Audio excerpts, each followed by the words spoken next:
মৌলভীবাজারের কমলগঞ্জের মাধবপুর চা বাগানের ভেতরে থাকা মাধবপুর লেকে পর্যটকদের ঢুকতে না দেওয়ার অভিযোগ উঠেছে রাষ্ট্রীয় মালিকানাধীন চা বাগান এনটিসির চা শ্রমিকদের বিরুদ্ধে।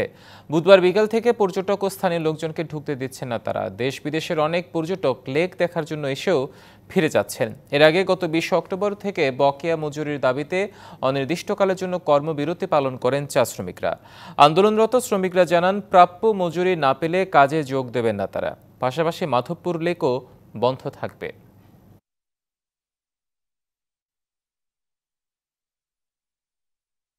এই চা পাতার ভর্তা বানাইয়া যে আমরা ভাত খাইতেছি আজ 2-3 মাস ধরে, আমরা কে দেখতেছি? পেটে এখন পর্যন্ত খাওয়ার নাই। মানুষ ঢুকা ঘুরে চলে যাইতেছে, ওইখানে চাঁদাবাজি করতেছে মানুষ। অনেক যাত্রী ঘুরে ঘুরে চলে যায়, কিন্তু কোন কারণে আজকে শ্রমিকদের পেট ভুকা বলে আমরা গেট লক করছি। আপনারা যদি আমাদেরকে যদি কিছু সহায়তা করেন তাহলে আবার লেক খুলে যাবে।